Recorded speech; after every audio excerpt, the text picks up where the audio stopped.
दाँतहरू बाङ्गोटिङ्गो दाँतहरूको केसेसहरूमा तार बाँधेर मिलाउने अथवा अलाइनरहरू लगाएर मिलाउने त मैले भने। अर्को भनेको चाहिँ हजुरको कस्तो हुन्छ भने हाम्रो हड्डीको समस्या छ। जस्तै हजुरको यो हड्डी जुन छ हैन, हाम्रो कसैको ठुलो हुन्छ है, कसैको चाहिँ अलिकति साङ्गुरो हुन्छ।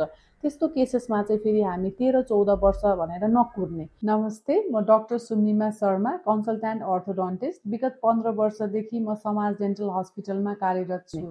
त्यो चाहिँ हाम्रो अब हजुरको 6-7 वर्षको उमेरमा दाँतहरू पर्मानेन्ट दाँतहरू आउन थाल्छ है, त्यो समस्या छ भने चाहिँ आफ्नो अर्थोडन्टिस्टकोमा गएर भेट्ने। त्यस्तो केसेसमा चाहिँ हामीले अप्लायन्सहरू लगाएर हड्डीको करेक्सन गर्न सक्छौँ। किनभने त्यो भनेको चाहिँ हजुरको ग्रोइङ एज हुन्छ। त्यो ग्रोइङ एजमा यदि यो हड्डी अझै ठुलो बढ्दैछ भने हामीले त्यसलाई स्टप गर्न सक्छौँ अप्लायन्सहरूको प्रयोग गरेर।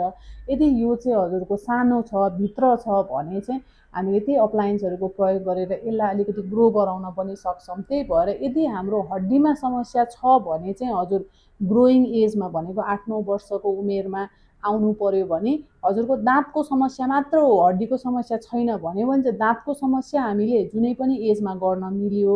हजुर 13-14 वर्षपछि हजुरको अब दाँतको कन्डिसन राम्रो छ, गिचाको कन्डिसन राम्रो छ भने हामीले 40 इयर्सको मान्छेहरू 50 इयर्सको मान्छेहरूमा पनि तार लगाएर मिलाउन सक्छौँ हैन। यदि हजुरको हड्डीको समस्या छ भने चाहिँ हजुर चाहिँ आफ्नो 13-14 वर्ष उमेरभन्दा अगाडि नै भनेको 8-9 वर्षको एजमै एकचोटि आफ्नो अर्थोडन्टिस्टसँग परामर्श लिनुपर्ने हुन्छ।